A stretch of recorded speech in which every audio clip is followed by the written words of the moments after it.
Assalamualaikum warahmatullahi wabarakatuh. Apa kabar Sobat Payung dimanapun kalian berada? Semoga kita semua selalu di dalam lindungan Allah Subhanahu wa Ta'ala. Kembali lagi bersama Payung Misteri. Hendra, seorang mahasiswa perguruan tinggi di Surabaya yang juga anggota pencipta alam di perguruan tinggi itu, tengah berkemas-kemas menyiapkan barang-barang yang dibutuhkan ke dalam ransel tuanya.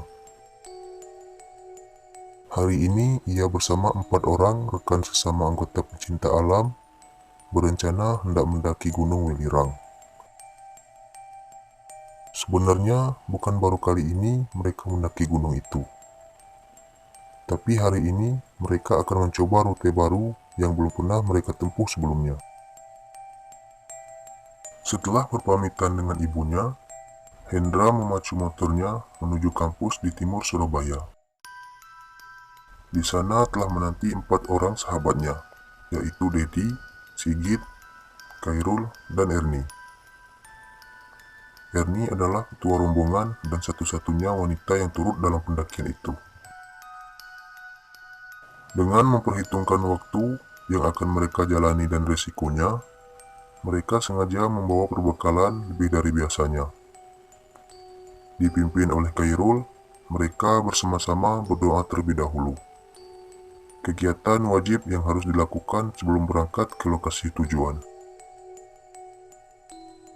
Setelah segala sesuatunya siap, mereka pun meninggalkan kampus dengan mengendarai 3 sepeda motor.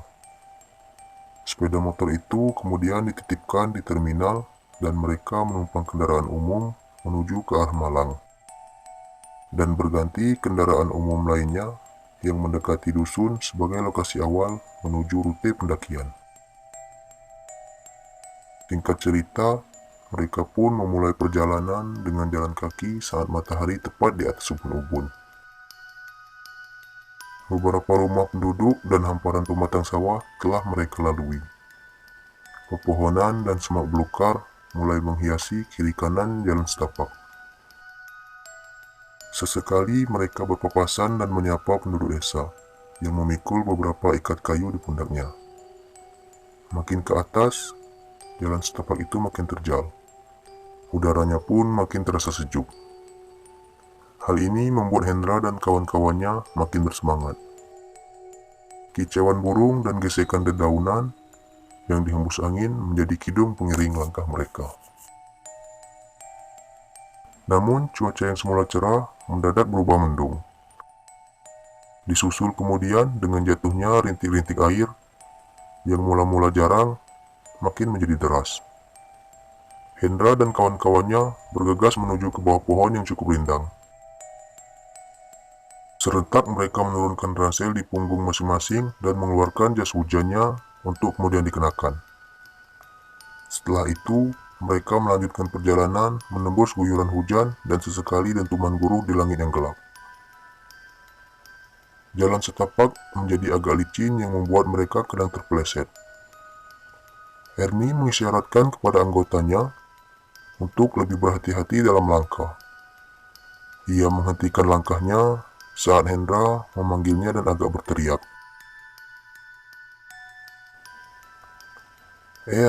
Kita istirahat sebentar ya. Perutku agak mules nih, kata Hendra. Oke, kita cari tempat yang agak lapang untuk beristirahat. Perutku juga sudah lapar, tukas Erni. Beberapa meter ke depan, mereka menjumpai dataran yang lapang dikelilingi semak belukar.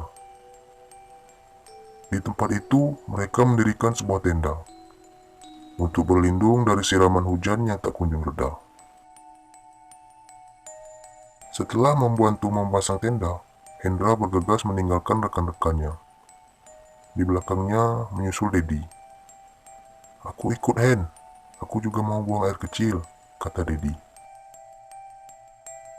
Berdua mereka mencari tempat yang sesuai dengan yang mereka inginkan.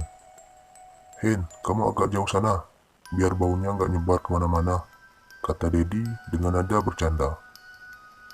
Hendra tak menjawab. Ia pun tak ingin privasi buang hajatnya terganggu orang lain.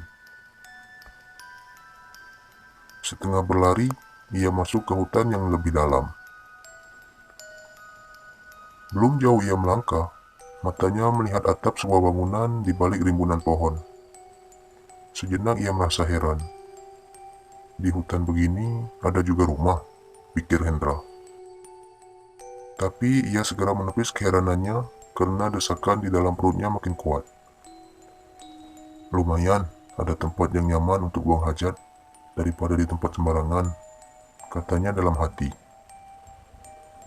Assalamualaikum, ucap Hendra begitu tiba di depan pintu rumah yang lebih tepat disebut gubuk itu.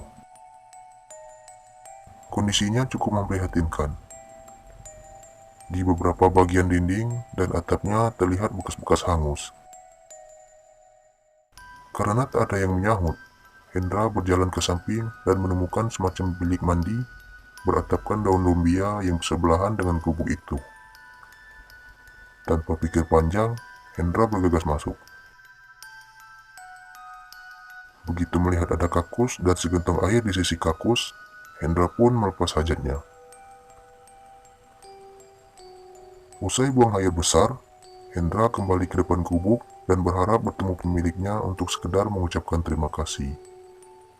Saat melintas di depan jendela samping gubuk, Hendra melihat sesosok manusia di dalamnya yang agak gelap.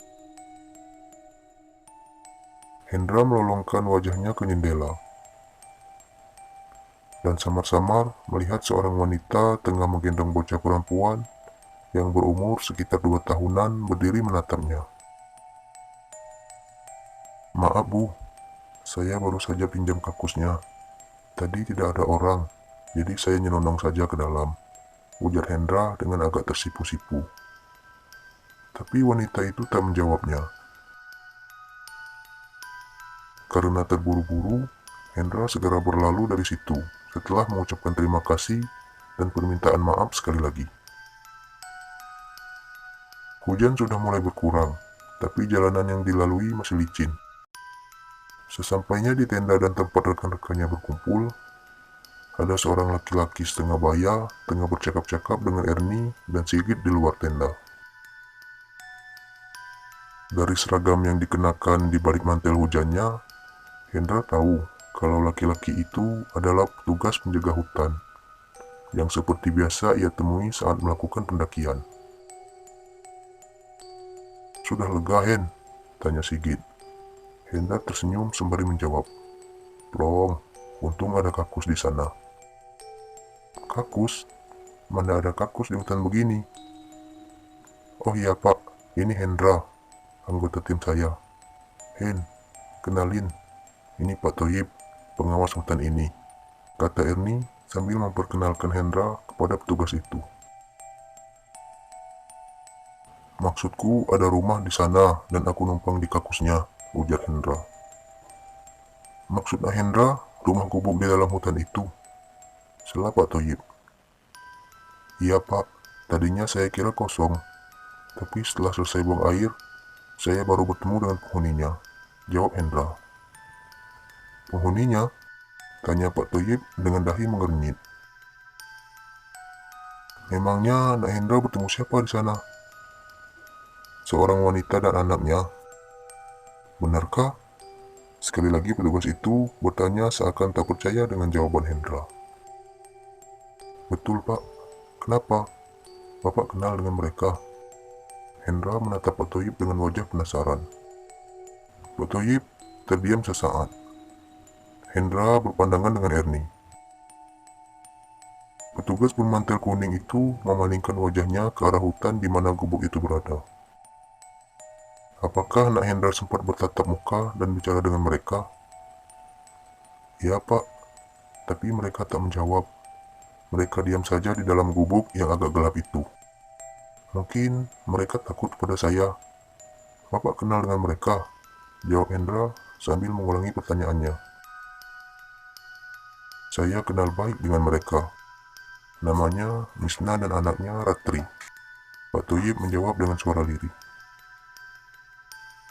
Kalau begitu, tolong sampaikan maaf saya kepada Bu Mis. Pak Toyib memotong ucapan Hendra. Tapi itu dulu, sebelum mereka tewas terbakar di dalam gubuknya sekitar 1 bulan yang lalu. Ernie, Sigit, dan Hendra terbelalak kaget. Jadi mereka... Bibir Hendra gemetar. Ya, mereka sudah mati. Saat kami periksa, pintu gubuk mereka dalam keadaan terkunci. Dan Yatno, suami Misna, hingga kini tak pernah menampakkan batang hidungnya. Polisi menduga Yatno sengaja membakar gubuknya agar anak dan istrinya mati. Kejam sekali. Yatno pastilah orang gila. Mana ada orang waras yang tega membunuh keluarganya sendiri.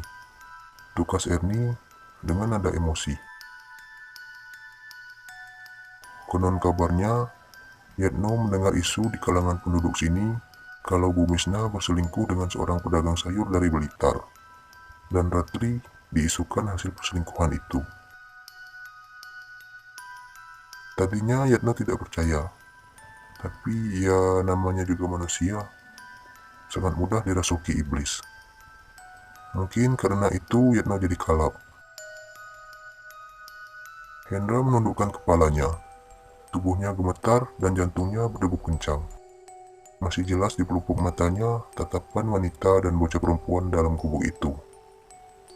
Meski dalam kegelapan, ia bisa melihat raut wajah mereka yang menampakkan kesedihan dan ketakutan yang mendalam. Mungkin itu ekspresi mereka pada detik-detik terakhir menghadapi maut akibat kekejaman orang yang mereka cintai. Dan Hendra tak akan pernah bisa melupakan ekspresi itu, setidaknya dalam waktu dekat ini.